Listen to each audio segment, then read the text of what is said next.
It's a show that I never thought that I would be doing. Even saying it right now feels completely surreal to me.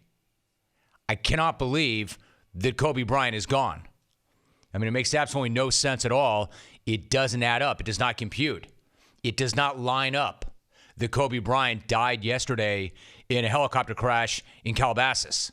It doesn't make sense that in a moment, a helicopter went down and taking with it John Altobelli, Carrie Altobelli, Alyssa Altobelli, Kobe Bryant, Gianna Bryant, Sarah Chester, Peyton Chester, Christina Mauser, Era Zoyabin. According to reports, there was poor visibility and that the helicopter was climbing to go above a layer of clouds when it crashed shortly after 10 a.m.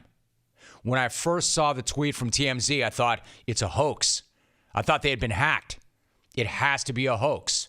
It was so bizarre that when you went to their timeline, 1 minute after the Kobe tweet, there was a tweet from TMZ about the 20th anniversary of a Grammys photo shoot involving the Goo Goo Dolls and Britney Spears. So it had to be a hoax, right?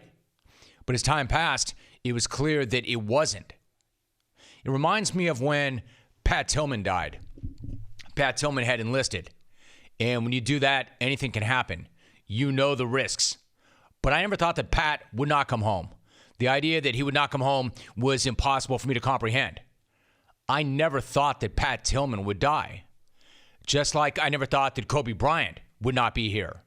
I never thought that I would be doing a show where I was talking about the passing of Kobe Bryant.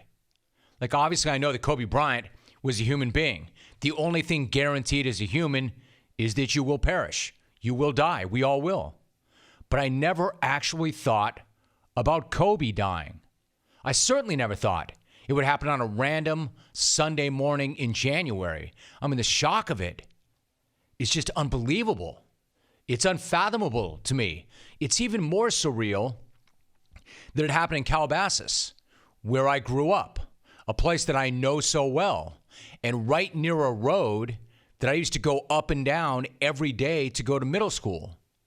I mean, none of it makes sense.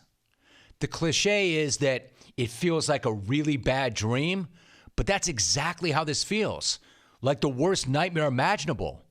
Because there are bits and pieces of reality, but again, the whole thing just does not add up.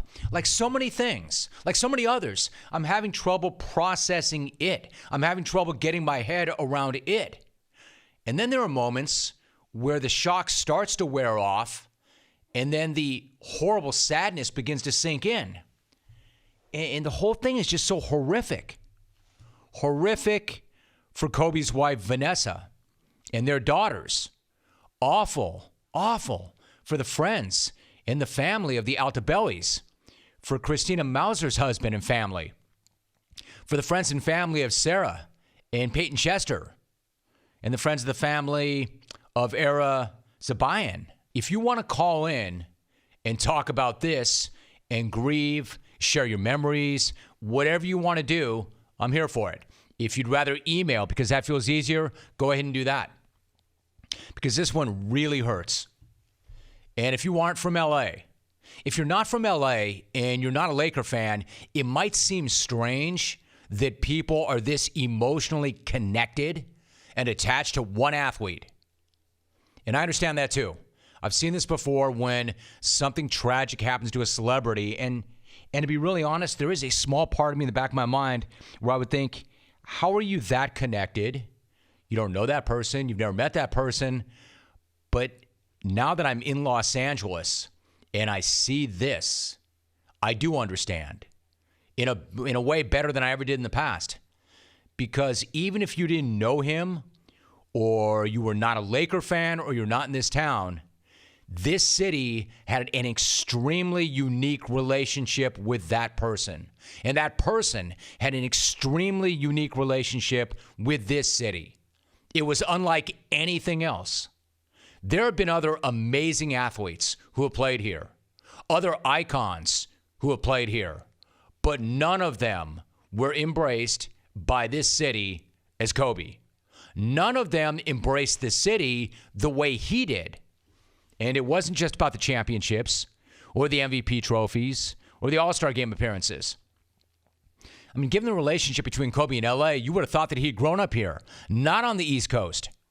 I could spend the entire show breaking down his relationship with this city and why he was such an enormous part of it, why he was a lot of people's favorite Laker ever. I could do that for the next 3 hours, and I still couldn't even hit the tip of the iceberg. There was just a connection between Kobe and LA that really cannot be described. It can only be felt. But if that's something you want to call in about and you want to explain why you personally felt so connected to him, go ahead and do that. And yes, I knew Kobe a little bit. I'm not going to sit here and say that we were best friends, but he would hit me up sometimes out of the blue. And we'd go to Javier's, and I'd see him around this town. We live in the same area. There's a personal connection to this that does make it harder. It hits a lot closer to home because he was very visible in this community. He had a production company that's not far from where I'm broadcasting from. He lived not far from where I live. I can't say how many people would say to me, I saw Kobe. I saw Kobe. I saw Kobe driving. I saw Kobe at his daughter's game. I saw Kobe at Starbucks. I saw Kobe. He was very visible. So the whole thing, again, is just so weird and surreal and shocking. And yes, I understand that Kobe was not for everybody. He knew that. He liked that. But he was for Los Angeles. You might not have liked his intensity. You might not have appreciated his drive, his obsession. He knew that too. He liked that.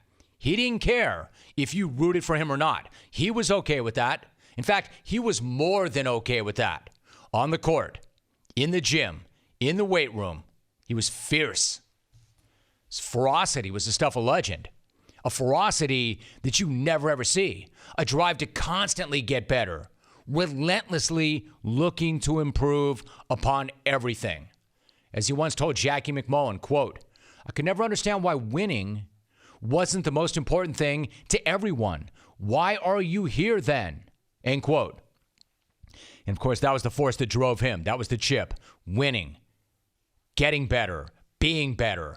Beating everybody. Dominating everybody. Again, I could spend the next 3 hours or the next week breaking down why this is so heartbreaking. And it would not do it justice either, because there are so many heartbreaking moments about this. Starting with the fact that Kobe was only getting started.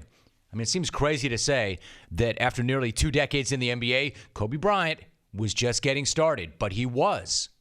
He was just 41. He was not a guy who was searching for something to do in retirement, kicking around aimlessly, not knowing what to do when he woke up in the morning. He always knew what to do. He had a plan. He was working it. He was relentless in that as well. And he was taking the same approach to life after basketball that he had taken to his life in basketball. He had already won an Academy Award. How crazy is that? An MVP and an Oscar. Who knows what he was going to do next? Who knows what we all missed out on and will never see? And here's the even worse part. He was just getting started in his professional life, but he was just getting started in his personal life. Seeing him having the time to be a father and reveling in that was so cool. It was so inspirational. Just like now seeing the videos of Kobe with Gianna are so painful. It was so clear how crazy he was about her, how much he adored her. So I want to wrap this moment up, or this segment up, in a moment. And I'm not going to close with a grand pronouncement about life and death, or tell you to hug your loved ones, or call somebody you have not spoken to in a long time. But if you're feeling moved to do any of that, then do that. But you already know it. We all know it. This thing can be over in a moment, in a heartbeat. There's an awful, awful truth to all of this. Even the people who we never think are going to die will. Even your heroes die. It can end in a moment on a random Sunday morning in January.